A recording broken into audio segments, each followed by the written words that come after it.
Alhamdulillahi Rabbil Alamin, wal aqibatu lil muttaqin, wala udwana illa ala zalimin. Asyhadu an la ilaha illallah wahdahu la syarika lah, wa asyhadu anna Muhammadan abduhu wa rasuluh.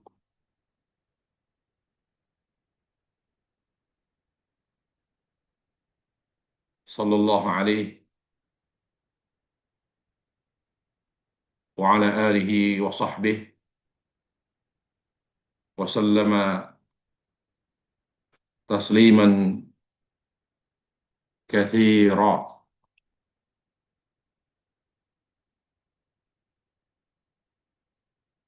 Alhamdulillah, kita bersyukur kepada Allah Subhanahu wa taala.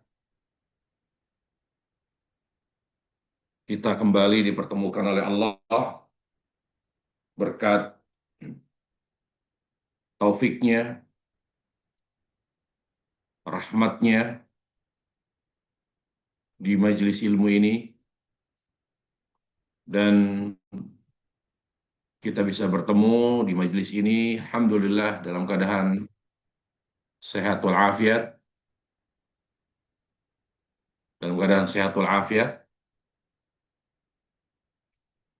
dan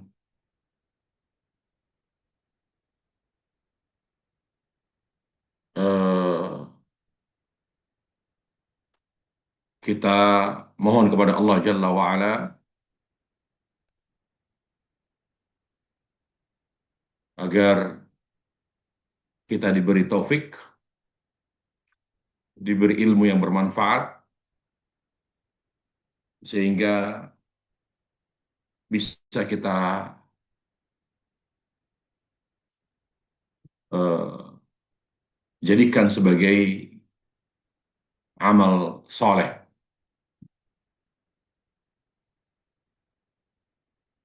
Para jamaah sekalian yang diberkahi Allah Subhanahu wa taala, hadis yang akan kita bahas merupakan kaidah kaidah dalam Islam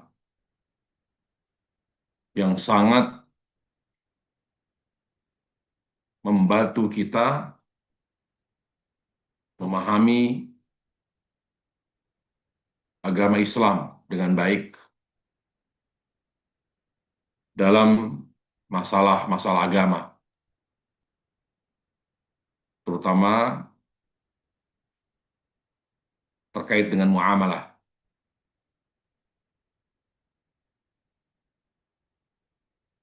Terkait dengan muamalah. Dan hadis ini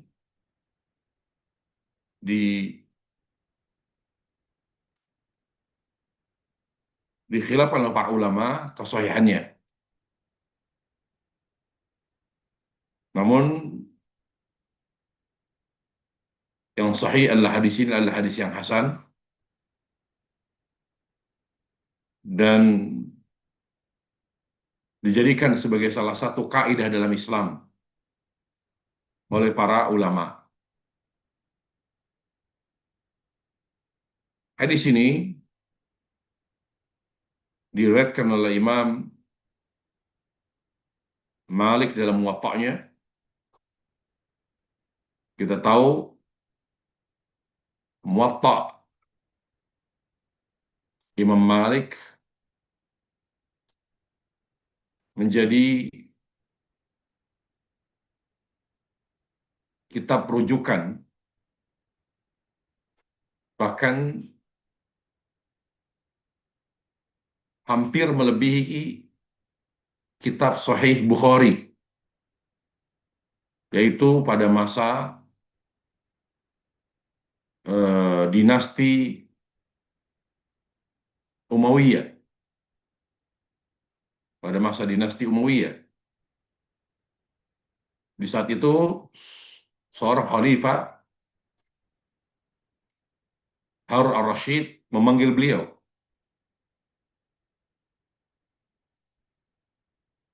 dengan maksud meminta beliau untuk mengizinkan kitabnya Al-Muwatta menjadi rujukan setelah Al-Quranul Karim, di mana seluruh kaum muslimin diwajibkan merujuk kepada kitab Muwatta, yaitu hadis-hadis yang ada pada kitab Muwatta. Tetapi Imam Malik menolak dengan beberapa alasan. Namun demikian, kitab Muwatta bukan termasuk kutubus sittah, bukan termasuk kitab yang enam, yaitu enam kitab hadis yang menjadi skala prioritas yang menjadi rujukan kaum muslimin, terutama ketika merujuk kepada hadis Rasulullah Shallallahu Alaihi Wasallam. Jadi dia turun, sangat turun, bukan termasuk yang enam. Tetapi sebagian kaum muslimin, terutama negeri-negeri muslim yang menganut madhab Maliki seperti di Maroko, di Maghrib sana, di Maroko, dan sekitarnya, menjadikan kitab Muwatta sebagai kitab yang keenam. Sebagai kitab yang keenam, menggeser Sunan Ibnu Majah. Karena kita tahu urutannya, kitab yang paling sahih, artinya kitab yang banyak mengandung hadis-hadis sahih. Yang membawakan hadis-hadis sahih yang pertama adalah Sahih Bukhari. Para ulama berbeda pendapat tentang mana yang lebih sahih hadisnya antara Muslim dengan Bukhari. Yang sahih menurut mayoritas ulama hadis, Imam Bukhari. Kitab sahih Imam Bukhari.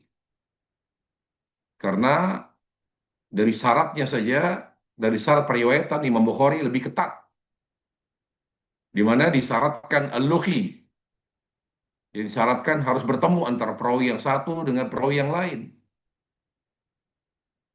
Sementara Imam Muslim mensyaratkan al-mu'asarah, yaitu sezaman. Hidup di zaman yang sama, ada potensi untuk bertemu. Ya, tetapi walaupun syarat ini tidak diterapkan oleh Imam Muslim, tetapi dengan syarat ini menurunkan derajat kitab Muslim, Sahih Muslim menjadi di bawahnya Al-Imam Bukhari. Namun kelebihan kitab Sahih Muslim, dia memberikan bab pada setiap masalah yang terkait dengan hadis yang dicantumkan dalam kitab tersebut, sangat rapi dan sangat jelas. Sangat rapi dan sangat jelas. Jadi pembuatan bab-babnya itu sangat jelas dan rapi. Itu kelebihan daripada kitab Sahih Muslim. Kemudian di bawah Muslim, Abu Dawud. Ya, Abu Dawud. Kenapa dia menjadi ranking ketiga? Karena banyak hadis sahih, namun ada juga hadis-hadis lemah.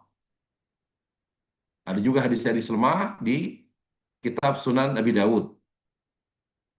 Ya. Kemudian setelah Abu Dawud, Sunan Abi Dawud,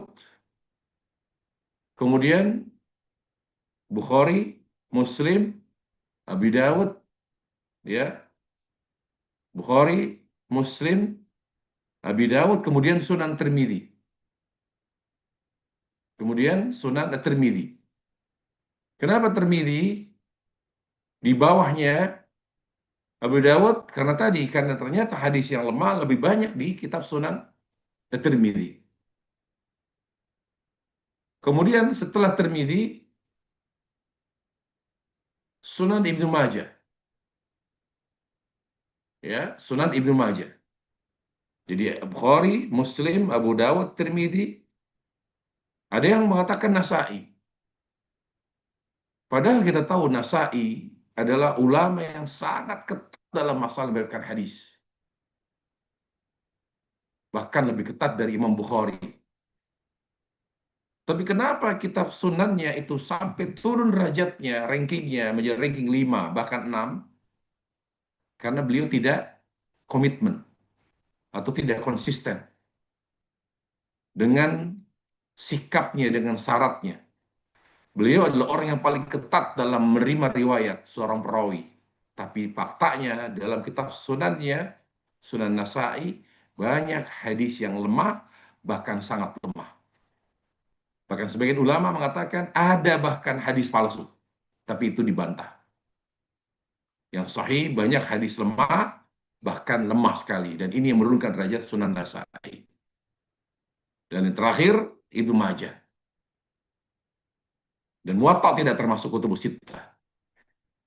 Ya, maksud kutubus sittah di sini adalah 6 kitab hadis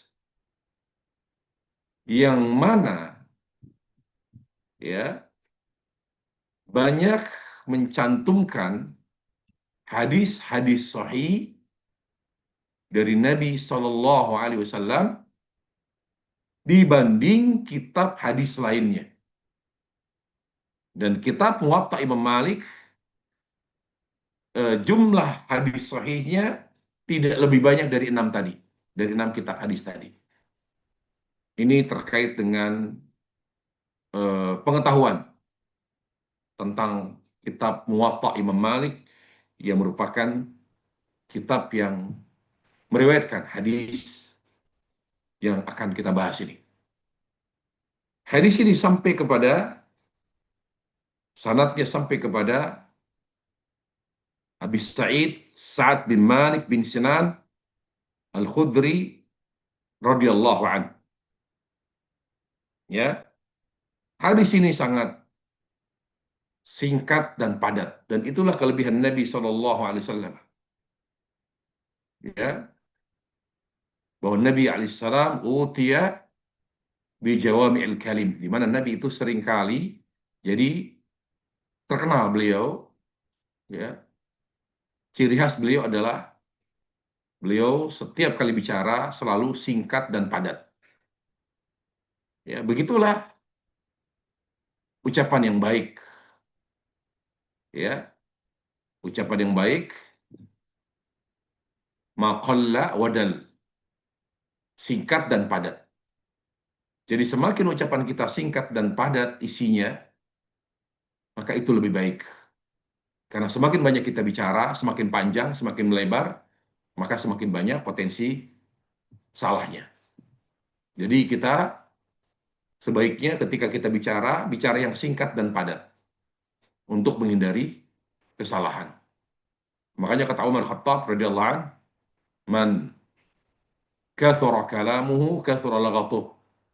Orang yang banyak bicara maka berpotensi untuk banyak mengalami kesalahan dalam atau pada ucapannya. Nah, yang disabdakan oleh Nabi SAW adalah sabda atau perkataan yang sangat singkat namun menjadi kaidah dalam Islam.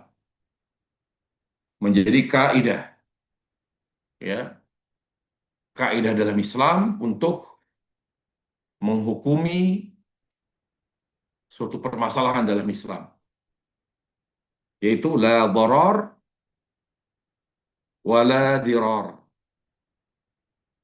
La darar, tidak diperkenankan dalam Islam sesuatu yang mengandung mudarat dan yang membahayakan orang lain,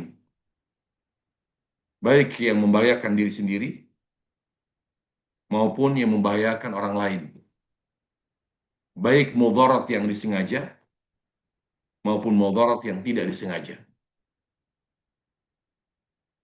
Hadis Nabi SAW, la darar wala dirar, teksnya seperti ini. Kita tahu, para jemaah sekalian, dalam memahami Islam, kita harus menguasai beberapa ilmu pokok Islam, ilmu usul namanya. Kalau kita tidak memahami beberapa ilmu pokok dalam Islam, ilmu usul, kita tidak akan pernah memahami agama sampai kapanpun. Sampai ada kaidah mengatakan, man hurimal wusul, man hurimal usul, hurimal wusul. Yang tidak menguasai ilmu-ilmu pokok agama, maka dia tidak akan pernah memahami dan menguasai agama dengan baik. Apa saja ilmu usul tersebut? Ilmu usul atau ilmu pokok agama yang pertama adalah usul tafsir. Jadi dia harus memahami ilmu tafsir dan yang terkait dengannya, termasuk kaidah-kaidah tafsir. Ya, bagaimana kaidah dan ketentuan dalam tafsir. Ada namanya usul tafsir. Seperti yang ditulis oleh Imam Syekhul Islam Taimiyah rahimahullah dalam kitab Muqaddimah Usul Tafsir. Bagaimana kita memahami tafsir. Dan juga Syekh Sa'di punya kitab kaidah-kaidah dalam tafsir.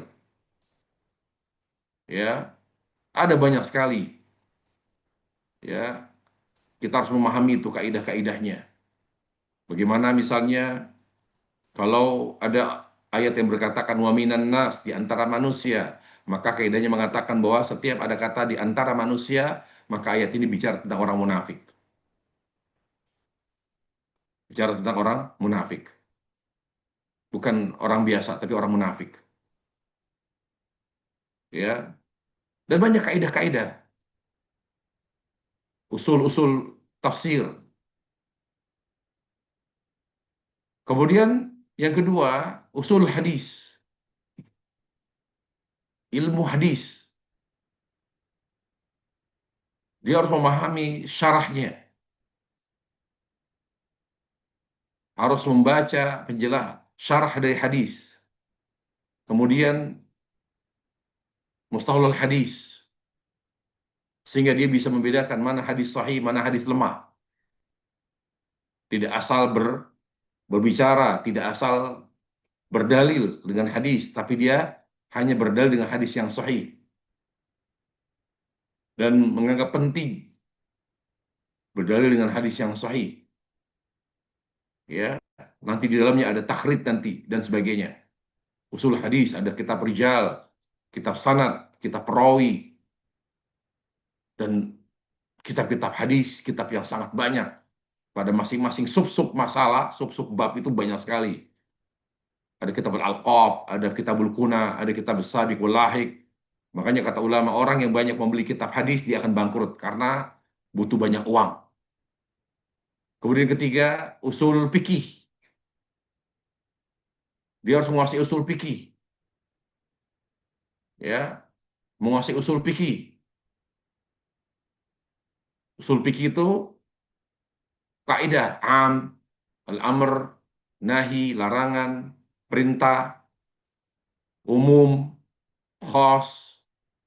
Ya, ayat itu bersifat khusus, mutlak, muqayyad, mujmal, dan seterusnya. Termasuk di dalam usul fikih adalah kaidah-kaidah. Nah, ini kaidahnya. Dia harus menguasai betul-betul kaidah, kaidah tafsir, kaidah kaidah fikih, qawaid fikhiyah. Syekh Sa'di rahimahullah punya kitab qawaid fikhiyah. Ibnu Rajab, Al-Imam Ibnu Rajab punya kitab qawaid fikhiyah. Dan ini yang membuat seorang bisa memahami fikih dengan baik. Ada kaidah-kaidahnya. Dan kaidah yang berasal dari Al-Quran, kaidah yang berasal dari hadis diutamakan dibanding kaidah yang dibuat oleh para ulama. Misalnya, Hadis, kaidah innamal a'malu binniyat, itu kaidah. Segala sesuatu bergantung pada niatnya, kaidah. Itu kaidah, ya. Kemudian la dharar wa la dirar, dan banyak lagi kaidah-kaidah yang berasal dari dalil, berasal dari dalil. Kemudian berikutnya adalah usulul lughah, ilmu tentang bahasa. Jadi nggak boleh orang berdakwah atau tidak akan pernah memahami agama, apalagi berdakwah yang tidak menguasai bahasa. Ada di sana nahu, karena nahu itu ilmu yang berbicara tentang harokat, akhir harokat di akhir huruf. Alhamdu, alhamdi, alhamda.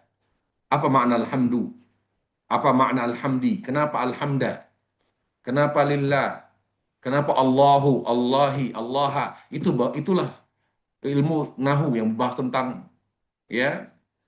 Karena misalnya wa kallamallahu, kalau Allahu berarti Allah yang ngajak bicara, tapi wa kallamallaha berarti Musa yang mengajak bicara. Jadi harokat itu mempengaruhi terhadap makna. Jadi salah harokat, salah makna. Dan masing-masing punya punya kedudukan, ya, punya fungsi. Harokat itu menunjukkan akan fungsinya, kedudukan dia, maknanya, ya. Misalnya dia sebagai hal, dia sebagai sifat, begitu. Ada nanti di sana sorof. Kenapa Allah bilang tanazzal? Ada nazala, ada tanazzal, ya. Misalnya, kenapa Allah Subhanahu wa taala mengatakan qatala, fa'ala, bukan qatala? Itu sorof itu. Ilmu yang membahas tentang bangunan kata kerja. Qatala, qatala, taqatala, ya, dan seterusnya. Misalnya, apa namanya, dalam Al-Quran misalnya, eh, apa namanya, tentang hati. Wa inna minal hajarati lama yatafajjar. Kenapa kata tafajjar, tafa'al? Kenapa tidak dikatakan infajar?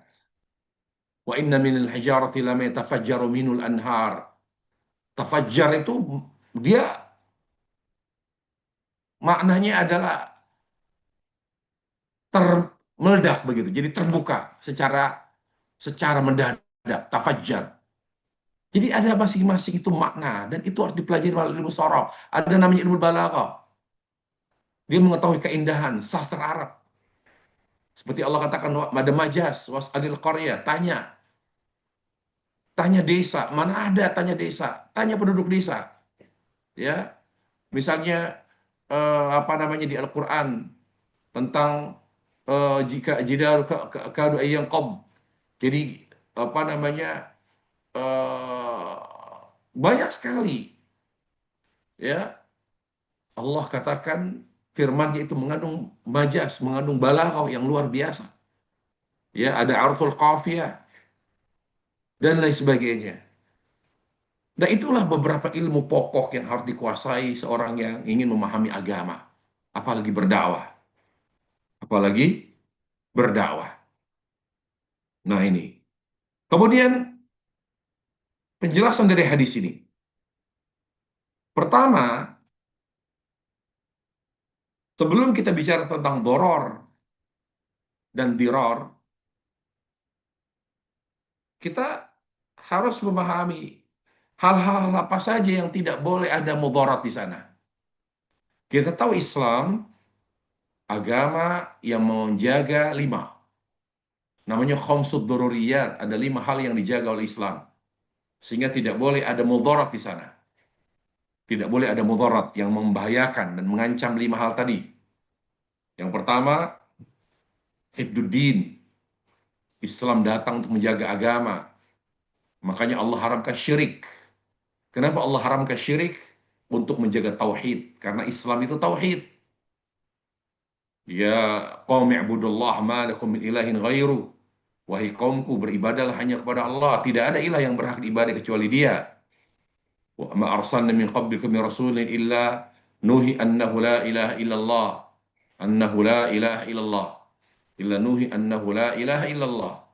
Wa ma arsalna min qablika min rasulin Wa ma arsalna min qablika min rasulin, ya, tidaklah kami utus seorang rasul min qablika min rasulin, ya, wa ma arsalna min qablika min rasulin illa qal u'budullaha, ya, u'budullah.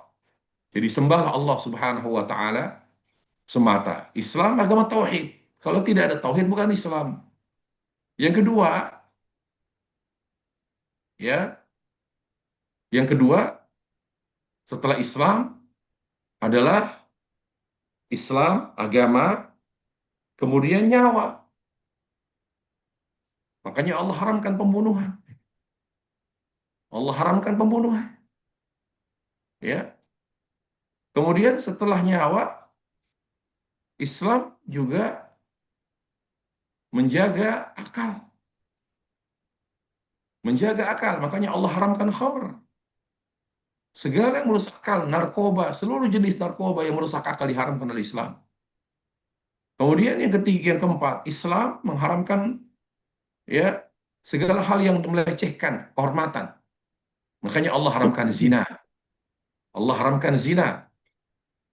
Ya, jadi yang bermudarat, yang membahayakan kehormatan pasti diharamkan dan dilarang oleh Islam. Ya. Kemudian yang terakhir adalah al-bal.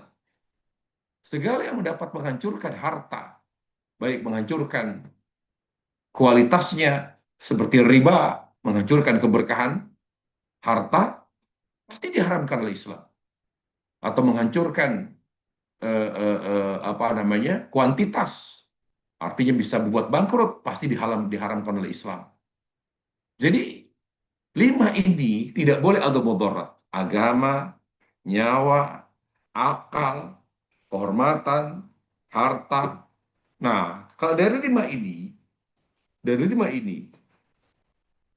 kita terapkan kaidah ini, la darar wa la dirar.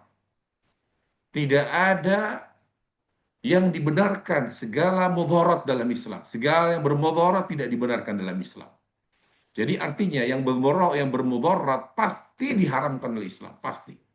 Tapi ingat, mudarat yang dimaksud adalah mudarat yang lebih besar dari maslahatnya. Karena setiap hal di dunia ini pasti ada mudaratnya. Sebagaimana Allah katakan tentang apa namanya, kasus khamr. Bagaimana Allah katakan, yas'alunaka 'anil khamri wal maisir. Qul fihima ithmun kabiru wa manafi'u linnas. Mereka bertanya tentang khamr. Maksudnya kenapa khamr itu dilarang? Lalu Allah jelaskan, khamr itu dilarang karena lebih besar mudaratnya dari manfaatnya. Artinya Allah tidak menafikan manfaat khamr, ada manfaatnya. Penghangat tubuh. Ini kan fakta. Tapi karena mudaratnya lebih besar, makanya haram. Ya, ingat, Islam itu datang, kata Syekhul Islam Taimiyah rahimahullah. Ya, innal Islam jaa li tahqiqil masalihi wa takthiriha wa dar'il mafasidi wa taqliliha. Islam itu datang untuk merealisasikan maslahat, maslahat agama, maslahat akal, maslahat apa namanya, maslahat akal, maslahat apa namanya, maslahat agama, maslahat akal, maslahat tubuh, ya, harus jaga kesehatan, maslahat kehormatan, maslahat harta, dan harus diperbanyak maslahat itu. Dan Islam juga datang untuk menafikan, meniadakan segala bentuk mudarat, terutama mudarat yang besar, dan memperkecil dan meminimalisir segala unsur yang mengandung mudarat. Jadi mudarat yang dimaksud di sini adalah mudarat yang lebih besar dari maslahatnya. Mudarat yang lebih banyak, yang lebih besar. Kalau enggak, ya enggak dilarang gitu. Karena misalnya tentang apa namanya, gharar. Misalnya jual beli gharar, sesuatu yang tidak jelas. Kalau gorornya, mudaratnya sedikit, dimaklumi. Yang dilarang adalah al-gharar al-kathir. Gharar, jadi jual beli yang ketidakjelasannya itu sangat jelas dan cenderung merugikan. Makanya para ulama ketika membahas tentang hukum apa namanya makan di all you can eat, ya, itu nggak dimasalahkan, tidak dilarang. Kenapa? Ada mudaratnya, di situ ada untung-untungan, ya. Di situ ada untung-untungan bagi apa namanya, bagi si apa, bagi si restoran begitu ya, terutama bagi mereka yang makannya tidak banyak atau makan tapi sudah makan dalam keadaan kenyang, maka dia tidak bisa makan banyak. Tapi rugi bagi mereka yang misalnya datang dalam keadaan lapar atau makannya banyak dan seterusnya. Nah, ini karena gorornya, ketidakjelasannya masih terkendali, makanya tidak dilarang bisnis ya, eh, eh, kuliner all you can eat seperti itu tidak dilarang. Nah, ini terkait dengan la dharar wala dirar. Islam tidak memperkenankan, tidak mentolerir segala bentuk mudarat yang membahayakan orang lain. Maka di sini dikatakan para ulama adalah ketika mengandung unsur kesengajaan, ya, sengaja misalnya eh, apa namanya, seorang tukang tambal ban menebar paku di jalan, itu haram. Itu dhiror namanya. Ya, itu namanya dhiror.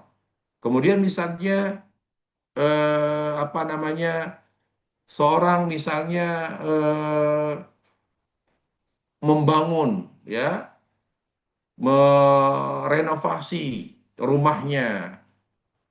Tapi ketika dia merenovasi rumahnya, tapi dia tidak apa namanya, tidak memakai terpal misalnya, ya, atau hal-hal yang dapat membahayakan tetangganya, debunya, kemudian tidak peduli dengan pekerjaan berat dikerjakan di masa-masa istirahat, di waktu siang misalnya, dengan sengaja dia suara yang gaduh ya, menghancurkan, merobohkan tembok misalnya dengan alat yang berat, dan itu dilakukan di masa istirahat ketika tetangga sedang istirahat tidur siang. Ini namanya diror, mengganggu orang lain, memberikan mudarat kepada orang lain. Tapi di waktu pagi dia malah kerjanya yang ringan-ringan, tapi yang berat-berat dikerjakan di masa istirahat, atau bahkan kerjanya sampai malam, lembur misalnya, ya, lembur. Kemudian juga pekerjaan galian-galian, seperti sekarang ini akhir tahun, di mana-mana ada galian. Kalau tidak ditutup, tidak ada rambu bahwa ini adalah lobang, maka diharamkan, dia wajib dia diberi rambu, dikasih pembatas agar tidak membahayakan pengguna jalan, ya, tidak membahayakan pengguna jalan. Nah, itu para jemaah sekalian. Jadi segala hal yang mengandung mudarat lebih besar, segala hal yang membahayakan orang lain pasti diharamkan oleh Islam. Pasti diharamkan oleh Islam. Inilah yang menyebabkan kita mudah memahami hukum rokok. Segala sesuatu yang tidak ada contohnya di zaman Nabi Shallallahu Alaihi Wasallam nggak ada masalah. Kenapa tidak masalah? Ya, karena memang Nabi tidak mungkin menghukumi sesuatu yang tidak ada pada zamannya. Tapi Nabi meletakkan kaidah, la doror. Segala yang mudarat tidak diperkenankan oleh Islam. Berarti kita pakai kaidah apa? Kaidah ini untuk mahram rokok. Kalau kita tanya, rokok itu lebih besar mudaratnya atau maslahatnya? Begitu saja kita tanya. Memang betul rokok itu mungkin menghilangkan stres. Ya, rokok itu apalah kata orang yang merokok. Manfaat dari rokok itu misalnya dia lebih tenang dalam berpikir, ya, dalam menulis, ya, dan menghilangkan stres. Tapi kalau kita bandingkan mudaratnya, lebih banyak mudaratnya. Jadi kita nggak bisa dengan demikian. Semua orang dengan kalau dia bersikap secara objektif, pasti dia akan mengatakan rokok itu haram. Karena apa? Walaupun banyak yang memakruhkan, ya, para tokoh-tokoh agama masih yang banyak yang merokok. Kita bilang, ya, kita bilang semua dokter yang jujur, yang bersikap objektif, pasti akan mengatakan bahwa rokok itu lebih banyak mudaratnya daripada maslahatnya. Kalau begitu berarti haram. Tidak mungkin makruh. Tidak mungkin makruh pada jemaah. Apalagi dia juga dirar. Ingat, rokok pasif itu lebih lebih berbahaya, lebih mengancam jiwanya, ya kan? Karena tidak difilter asapnya itu. Justru perokok pasif itu yang lebih lebih terancam, dan ini membahayakan orang, la dirar. Selain dia membahayakan dirinya, juga membahayakan orang lain dengan sengaja. Ya, dengan sengaja asapnya mengarah ke orang sebelah kanannya, sebelah kirinya, di depannya. Dia kan nggak bisa mengendalikan asap begitu. Nah, ini para jemaah sekalian, hal-hal seperti ini sudah dilarang oleh Islam. Pokoknya apapun, ya, apapun yang, ya, apapun yang eh, di yang membahayakan, ya, apapun yang membahayakan agama kita, nyawa kita, akal kita, kehormatan kita, seperti misalnya kita bisa terapkan ini gitu loh. Di semua kasus. Misalnya kita contoh tentang kehormatan, ya. Kenapa apa namanya? Nabi Shallallahu alaihi wasallam, ya, kenapa Nabi Shallallahu alaihi wasallam mengharamkan pernikahan wanita yang hamil di luar nikah? Kenapa? Jadi ketika wanita hamil di luar nikah, ya, untuk menghindari aib, ya, maka dinikahkan. Bolehkah dinikahkan? Kita bilang tidak boleh. Nikah yang serius, yang benar-benar nikah itu tidak boleh. Sampai si anak itu dilahirkan. Kenapa? Karena akan merusak nasab. Terjadi percampuran antara benih yang haram dengan benih yang halal. Kalau si laki-laki menghamili tetap akan menikahinya, tapi di masa dia hamil, maka ketika dia campur berhubungan intim dengan wanita yang akhirnya dinikahi, maka terjadi percampuran nasab, terjadi kekacauan nasab nanti. Mudarat. Makanya dilarang. Yang ada nikahnya adalah nikah pura-pura, hanya untuk menghindari aib. Tapi setelah melahirkan si wanita yang hamil di luar nikah ini adalah nikah yang serius. Nikah dengan wali, dengan dua orang saksi, begitu. Harus ada nikah lagi. Supaya betul-betul halal dan sah. Jadi begitu, ya. Kemudian para jemaah sekalian, kita bahas tentang macam-macam mudarat. Ada mudarat yang bersifat konkret, yaitu mudarat yang membahayakan tubuh, membahayakan kesehatan, atau membahayakan harta, ya, dapat menghancurkan harta, ya, seperti itu. Makanya Allah haramkan riba. Kenapa? Karena harta itu diberikan oleh Allah untuk ibadah, untuk ibadah. Nah, ketika riba ini merugikan orang, selain itu juga akan membuat seorang yang bermuamalah riba, dia akan mengalami kesulitan beribadah kepada Allah karena semangat beribadahnya itu akan menjadi menurun ketika sumber hartanya adalah sumber riba.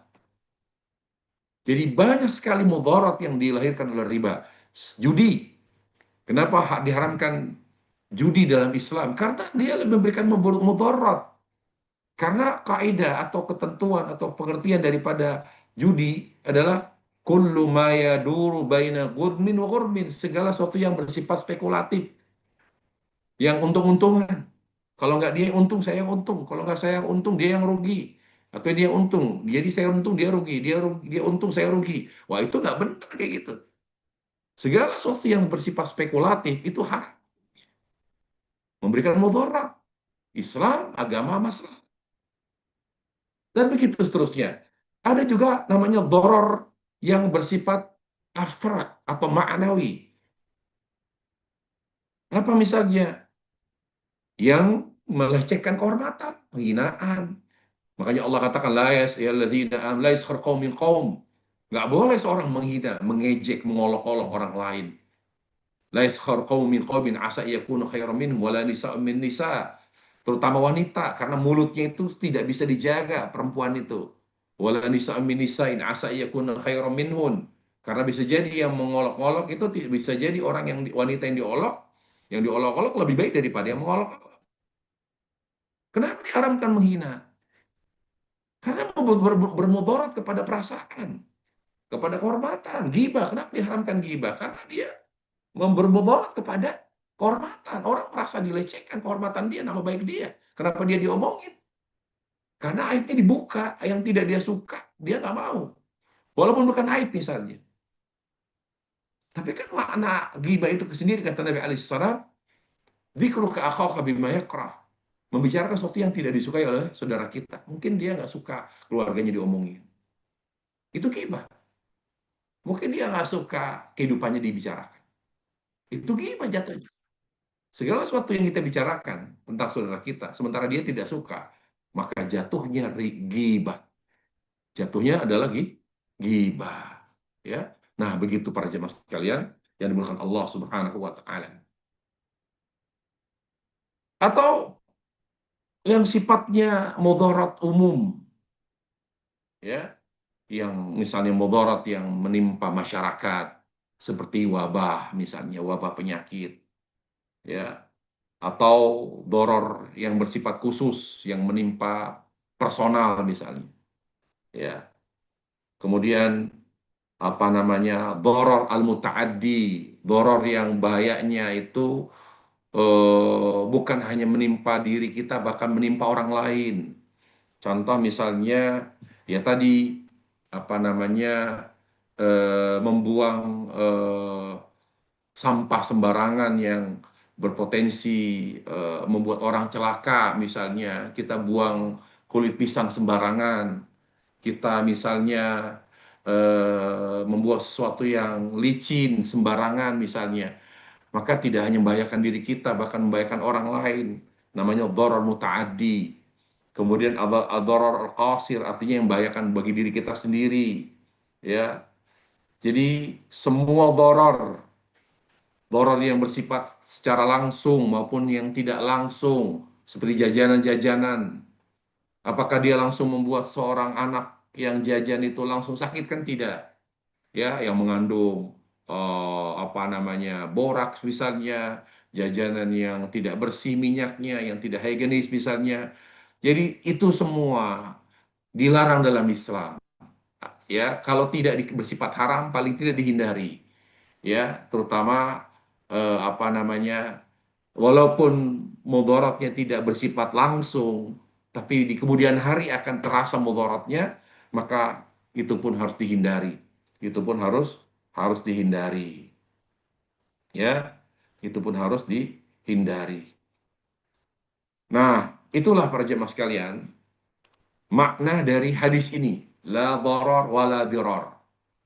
Tidak diperkenankan segala sesuatu yang mengandung mudarat lebih besar. Apa saja terkait dengan agama, terkait dengan nyawa, kesehatan, terkait dengan akal, terkait dengan harta, terkait dengan kehormatan, yang memberikan mudarat lebih besar kepada lima hal tadi, pasti Islam melarang. Pasti, minimal larangannya itu makruh, ya, tapi umumnya biasanya larangan itu bersifat haram. Dan juga wala dirar. Tidak boleh ada sesuatu yang membahayakan orang lain. Rokok itu tidak hanya membahayakan diri kita, bahkan membahayakan orang lain. Maka nggak mungkin rokok itu halal atau makruh, nggak mungkin. La dirar. Ya, tidak boleh.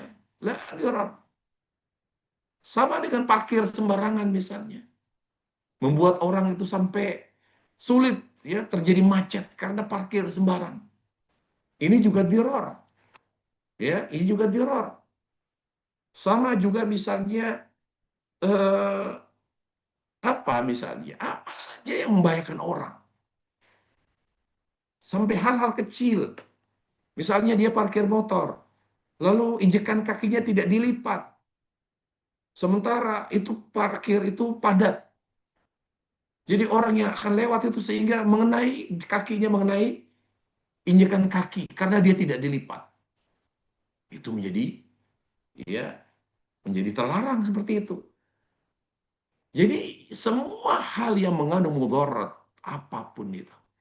Tapi objeknya 5 tadi, agama, nyawa, kemudian akal, kemudian harta, kemudian kehormatan. Pasti Islam melarang. Acuannya adalah salah satunya adalah hadis ini, la diror, la doror, wala diror. Ya, la doror, wala diror. Para ulama memperjelas hadis ini dengan beberapa contoh.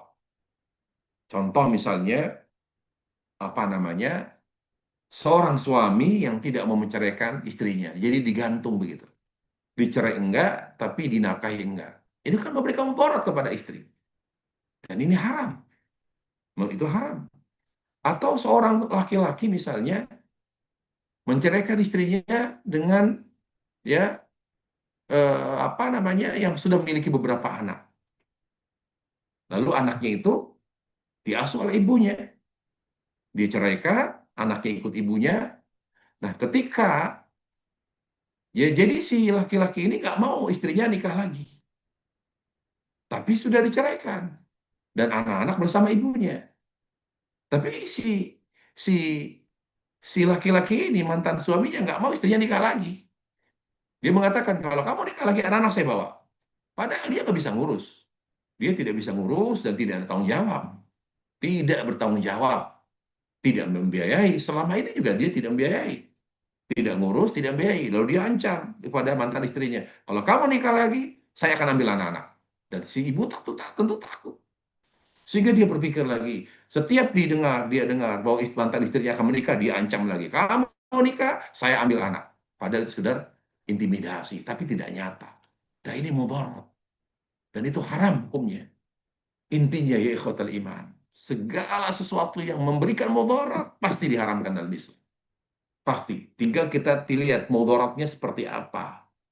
Secara langsung kah atau tidak langsung, mudaratnya besar atau tidak, nah itu nanti mempengaruhi hukum. Itulah yang akan menentukan hukumnya. Haram, ada sangat haram, ada dosa besar. Tergantung mudaratnya. Tergantung mudaratnya. Saya kira demikian para jemaah sekalian, ya penjelasan secara umum dari kaidah ini. Nanti mungkin lebih jelas melalui pertanyaan. Kalau ada yang kurang paham, nanti kita jawab ya dengan hadis yang disampaikan oleh Nabi Shallallahu Alaihi Wasallam. Yang jelas hadis ini adalah kaidah yang sangat penting dalam Islam, terutama dalam memahami masalah-masalah dalam Islam, apapun itu masalahnya, ya, terutama dalam hal muamalah. Wallahu taala alam. Wa sallallahu wasallam wa barak Muhammad wa ala alihi wa sahbihi wasallam. Walhamdulillahirabbil alamin. Waalaikumsalam. Alhamdulillahirabbil alamin. Alhamdulillah kita akan buka sesi tanya jawab. Kita insya Allah sampai dengan 11.30 ya Ustadz ya. Baik kakak-kakak semuanya. Afwan. Kakak semuanya, jika kalau ada yang mau ditanyakan, silahkan diketik di kolom chat atau raise hand dan bertanya langsung kepada Ustadz. Baik Sampai Ustadz. jam 11.15 ya. 11.15, Taib Ustadz. Mungkin ada beberapa yang bisa ditanyakan. Silakan kakak-kakak semuanya. Baik Ustadz, mengenai mudarat ini Ustadz. Kan mudarat ini kan semacam apa ya? Tergantung perspektifnya Ustadz. Kadang-kadang ada perspektif negara, ada perspektif agama, ada perspektif budaya sosial, budaya adat, dan lain-lainnya Ustadz. Nah, kita dalam menyikapinya ini, apakah kita bikin pola-pola tertentu atau gimana Ustadz? Misalkan bisa dijelaskan lebih baik, Ustadz. Apa maksudnya? Contohnya bagaimana nih? eh Contohnya kan misalkan untuk kaidah apa ya? eh Membayar BPJS, Ustaz. Anggaplah membayar Hmm. BPJS. BPJS itu kan dari fatwa ulama kan masih ada ya hal yang goror, ya itu kan ketidakjelasan eh, sumber dananya. Karena ada sumber dana dari APBN, ada sumber dana dari masyarakat, sehingga terjadi ketidakjelasan sumber dananya. Di mana dari masyarakat pun kan tidak tahu masyarakat apakah membayarnya dengan yang halal atau yang haram, Ustaz. Sedangkan kita kan berobat untuk BPJS itu kan dengan yang haram, dengan yang halal. Allah menyampaikannya seperti itu, Ustaz. Jadinya ada Saya kira kaidah jangan terlalu rumit ya agama. dalam memahami Nah, fikih. Ustaz. Enggak, jangan terlalu rumit memahami suatu masalah fikih. Terlalu rumit gitu. Yang jelas, semua masalah rujukannya agama, bukan ke negara. Negara itu hanya hanya praktisi dia. Dia yang mengimplementasi hukum agama, ya. Jadi apa namanya? eh, Rujukannya ya agama, nggak ada merujuk kepada budaya, ya, merujuk kepada perspektif negara. Mereka negara itu hanya apa? Kan negara itu kan siasa yang mengendalikan, ya kan? Negara ini kan yang menjalankan hukum dan teori dari ulama. Makanya kan kita harus taat pada pemimpin dan ulama. Ya ayyuhalladzina amanu Allah Rasul. Jadi yang melaksanakan hukum Islam. Jadi negara itu yang melaksanakan hukum Islam, bukan yang bertentangan dengan hukum Islam. Jadi itu yang harus kita luruskan persepsi kita itu ya. Kemudian juga budaya, budaya juga harus rujuk kepada Islam. Ya, syara itu rujukan utama. Dia harus tunduk kepada Islam budaya. Makanya misalnya di zaman Nabi Alaihissalam budaya yang baik dipertahankan seperti memuliakan tamu. Tapi budaya yang bertentangan dengan nilai Islam dibuang oleh Nabi Alaihissalam. Ya, budaya membunuh anak perempuan hidup-hidup itu diharamkan oleh Islam. Wa'dul banat. Ya, budaya-budaya yang nggak baik.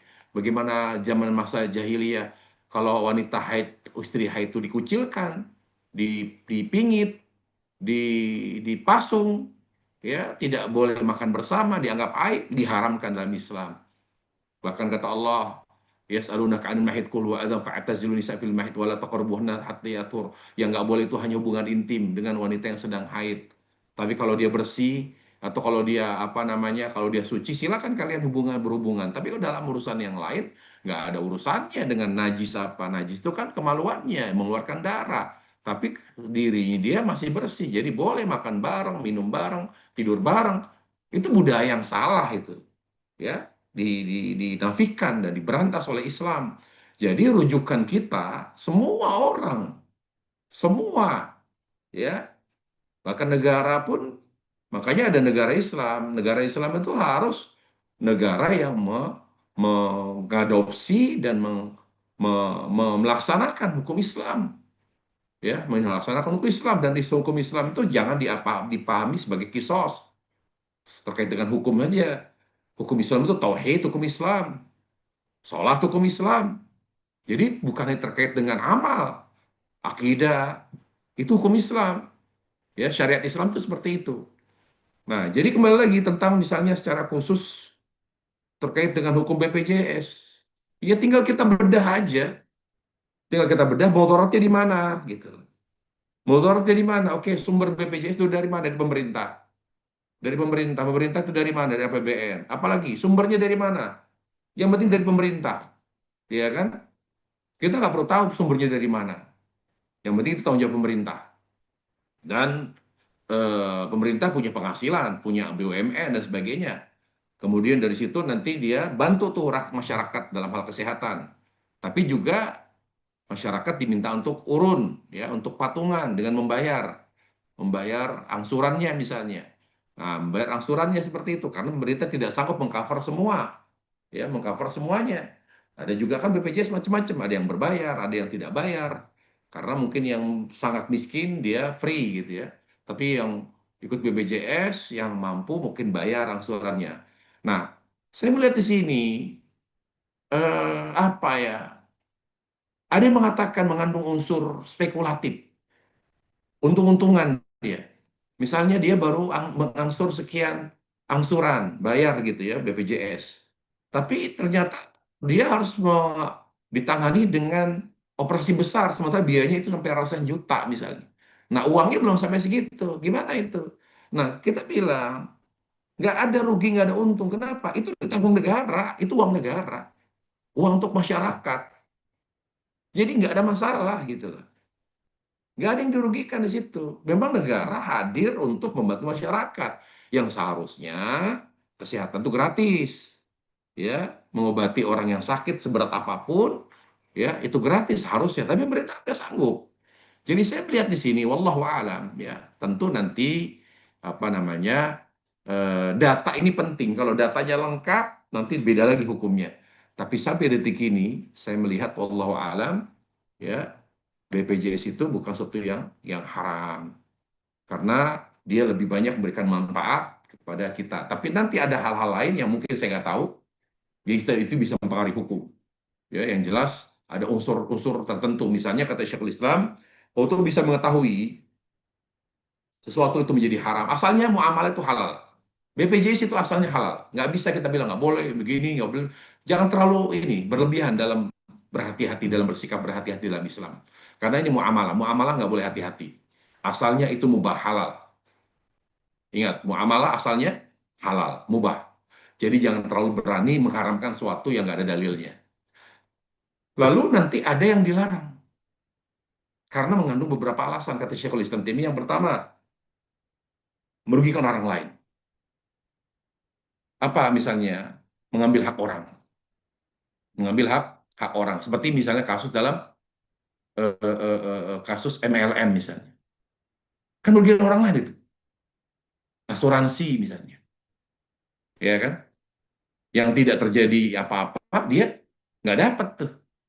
Tapi yang misalnya asuransi kecelakaan misalnya, dia belum lama ikut asuransi, ternyata kecelakaan, dapat dia besar dananya dari mana? Itu uang orang. Asuransi kendaraan misalnya, ya kan? Dia dia ikut asuransi kendaraan selama sekian tahun nggak pernah kecelakaan, ya udah uang hilang. Tapi ada ikut asuransi kendaraan, ya sampai asuransi kehilangan, asuransi kecelakaan, artinya kalau kerusakan mobil, dia nggak lama, tapi ternyata kecelakaan.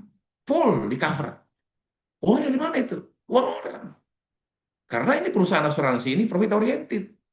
Orientasinya untung, bukan sosial. Nah, itu beda. Jadi karena merugikan orang, karena bersifat spekulatif, ya, karena mengandung riba. Nah, inilah tiga sebab utama diharamkan sesuatu dalam muamalah. Merugikan orang lain, bersifat spekulatif, ya, mengambil hak orang, bersifat spekulatif yang berpotensi merugikan orang, yang kemudian mengandung unsur riba, mengandung unsur unsur riba. Wallahu a'lam. Baik, kakak semuanya, ada yang mau ditanyakan? Dapat raise hand atau menulis di kolom chat. Ustaz, eh, BPJS ini kan dulu asuransi juga, Ustaz. Karena di perusahaan-perusahaan itu BPJS itu termasuk bagian dari asuransi, Ustaz. Jadinya siapa ya kita BPJS. kita kan semuanya bayar, Ustaz. Terus kemudian siapa yang sakit itu yang dapat. Karena Iya, sebelumnya tapi ini kan ini yang menyelenggarakan negara. Beda teh. penyelenggara, beda hukum. Kan tadi saya Nah, bilang, nah, nah, nah. kalau kita asuransinya misalnya prudensial atau Teh. jiwasraya, ini kan bukan negara dia. Dia Perusahaan. profit oriented. Nah, negara kan tidak mengambil untung. Dia sebetulnya negara ingin mengcover semua masalah kesehatan. Cuma kan kendala terbatas anggarannya, alokasinya Teh. itu sekian persen. Sementara kebutuhannya sekian puluh miliar. Baik. triliun misalnya begitu. Nah, putar otak tuh negara. Ya udah deh kalau gitu kita berlakukan BPJS. Yang punya duit bantu dong. Gitu. Baik. Kami nggak cover semua ya. Beda. Jadi beda penyelenggara, beda hukum. Wallahu a'lam. Baik, Ustaz. Karena BPJS ini sebenarnya BUMN, Ustaz, nyari untung juga. Afan, udah ada Iya. pertanyaan.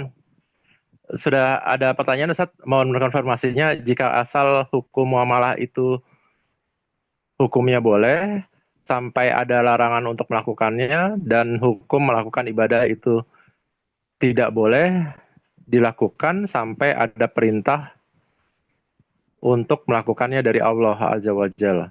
Itu Mohon kaidah. konfirmasinya, Ustaz. Kaidahnya, Ustaz, ya. Kaidah ya. Al-asl fi Kaidah. muamalatil hil, asal muamalah itu halal. Seperti Allah katakan, walladzi Nah, khalaqalakum ma fil ardi jami'a. Dan dialah ya, Allah yang menciptakan segala apa yang ada di muka bumi untuk kalian. Jadi boleh, halal, manfaatkan semua yang ada di muka bumi ini. Ya kan? Itu salah satu dalil asal hukum muamalah itu halal. Kemudian asal hukum ibadah itu haram. Allah katakan apa namanya? Wa qadha rabbuka alla ta'budu illa iyyah, dan Allah perintahkan kamu tidak beribadah kecuali hanya kepada Allah. Jadi kita dalam ibadah jangan main-main. Kalau nggak ada contohnya dari Rasul nggak boleh. Nggak boleh berdasarkan pendapat istihad kiai, istihad habib, nggak bisa. Amal-amal ibadah kalau dikatakan ibadah mahdhah, zikirkah, doakah, sholatkah, apa saja nggak boleh ya kecuali ada dalilnya, kecuali ada contohnya dari Rasulullah SAW. Makanya kata Nabi alaihissalam, man amila amalan laisa ali amruna fawaraddun. Siapa yang beramal tapi tidak ada contoh dari kami, maka dia tertolak. Nah, itu dalil. Jadi asal ibadah itu haram sampai ada contohnya dari Nabi SAW dan petunjuknya, dan asal muamal adalah halal. Allah katakan, walladzi khalaqalakum ma fil ardi jami'a. Semua yang ada di muka bumi ini manfaatkan, kata Allah, silahkan. Kul man harrama zinatallahi allati akhrajal ibadi qul hiya lil ladzina amanu fil hayatid dunya. Siapa yang mengharamkan yang enak-enak, yang baik-baik di atas muka bumi ini? Siapa? Nggak ada. Semuanya aku buat, aku hadirkan, kata Allah, untuk kalian wahai orang yang beriman. Jadi muamalah itu untuk kita sebetulnya, yang manfaat, yang baik ya, yang nikmat itu untuk kita ya, bagi orang beriman. Tapi kan orang kafir punya duit, jadi dia kadang-kadang bahkan yang menguasai. Tapi kata Allah nggak apa-apa ya. Tapi di akhirat semuanya untuk kalian kenikmatan. Dan orang kafir tidak akan merasakan sedikit pun kenikmatan akhirat. Tidak ada. Seperti itu. Jadi itulah beberapa dalil kaidah yang tadi. Asal muamal halal sampai ada dalil yang mengharamkan. Asal ibadah haram sampai ada dalil yang membolehkan. Wallahu a'lam. baik, Ustaz. Baik, kakak-kakak semuanya, apa ada yang mau ditanyakan? Eh, atau bisa mau dibahas dengan Ustadz?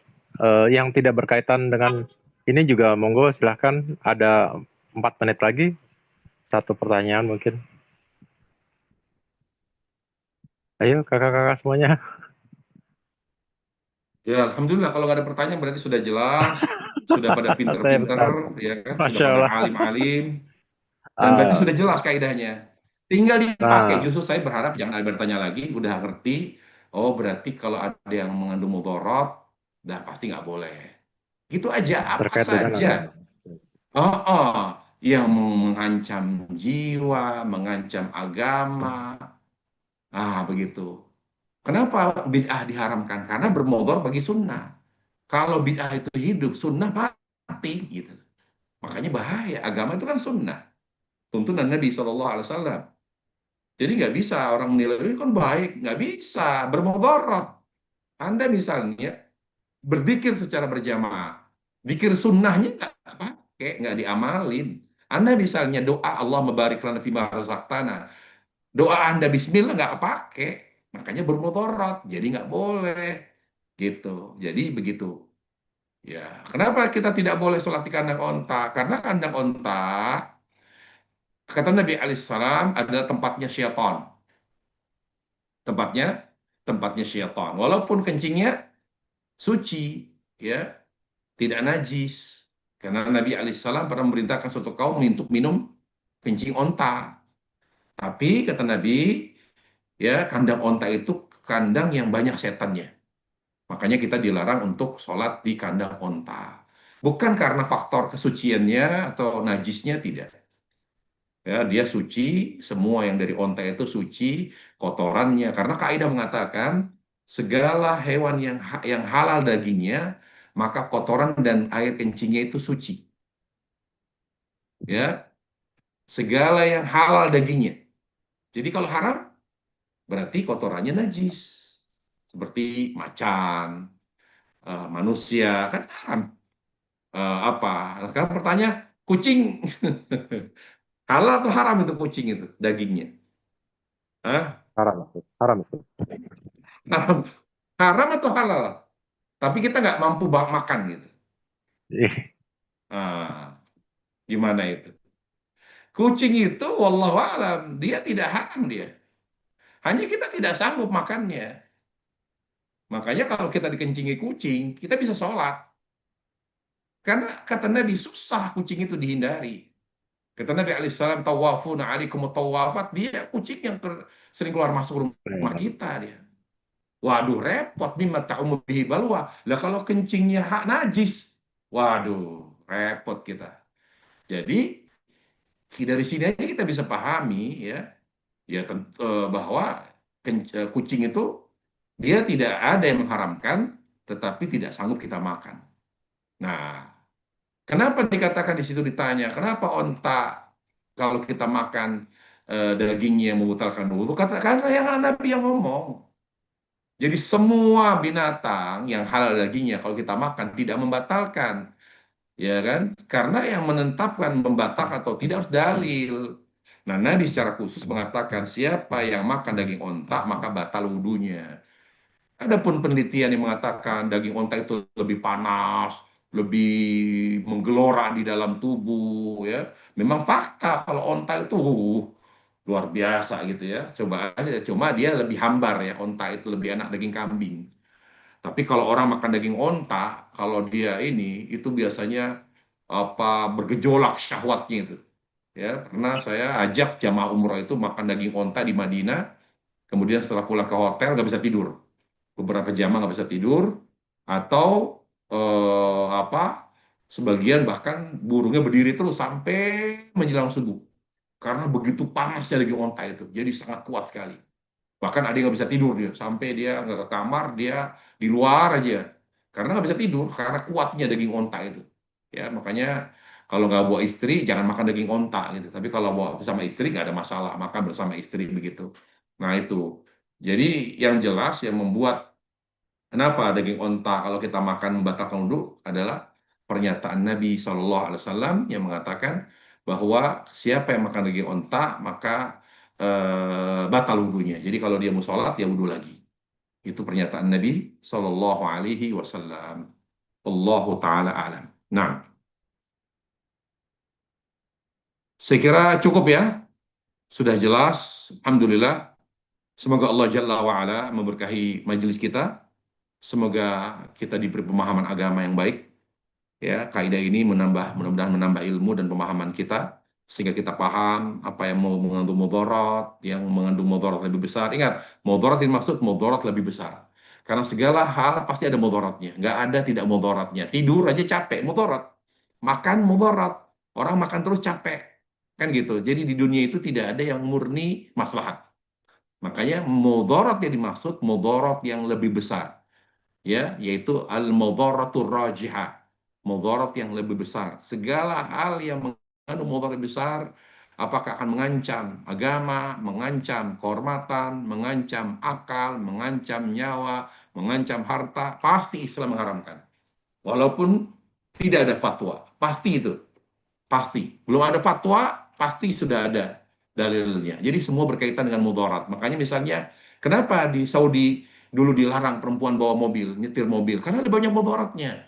Mudaratnya apa? Ketika misalnya mogok, ketika kempes. Nah, di sana banyak laki-laki yang nafsunya gede, bahaya. Makanya diharamkan fatwa itu keluar. Tapi sekarang sudah mulai aman, ya. Kemudian juga sudah lebih terbuka, ya. Tapi fatwa ulama akhirnya berubah. Jadi membolehkan karena ada permintaan dari pemerintah Saudi untuk merubah budaya ini. Karena itu kaitan dengan budaya. Budaya sudah mulai berubah, walaupun kebablasan ya sebetulnya. Tapi akhirnya sekarang berubah. Fatwanya bahwa wanita sekarang boleh bawa mobil, nyetir mobil boleh. Karena mudaratnya sudah semakin sedikit. Ya, tapi juga masih ada mudarat di sana sini, tapi mungkin punya banyak pertimbangan. Jadi lagi-lagi hukum itu terkait dengan mudarat. Ada mudarat, maka hukumnya menjadi haram. Mudaratnya hilang, maka menjadi tidak haram. Jadi al-illatu al-hukmu yaduru ma'illati wujudu adama. Hukum itu terkait dengan alasan. Apa alasannya? Bermudarat, haram. Oh, nggak ada mudaratnya, sudah nggak ada, berarti halal. Begitu. Jadi hukum itu terkait dengan alasannya. Semoga Allah memberkahi kita semua, memberi taufik kepada kita, sehingga kita senantiasa bisa istiqomah, dan terus kita istiqomah dalam pengajian ini, sampai nanti kita tuntaskan kajian Arba'in Nawawi, dan semoga Allah Subhanahu wa Ta'ala memberikan kita ilmu bermanfaat dan mengampuni dosa-dosa kita semua, dan semoga Allah Jalla wa'ala memberi taufik kepada kita sehingga kita bisa mengamalkan ilmu yang telah kita kaji dan kita tuntut pada majelis ini. Semoga Allah Subhanahu wa Ta'ala merahmati kita semua. Demikian kajian kita pada pagi hari ini, semoga bermanfaat. Wassallallahu wasallam wa barak Muhammad wa ala alihi wa sahbihi wasallam. Walhamdulillah rabbil alamin. Subhanakallah bihamdik, syukur an la ilaha illa anta, astaghfiruka wa atubu ilaik. Assalamualaikum warahmatullahi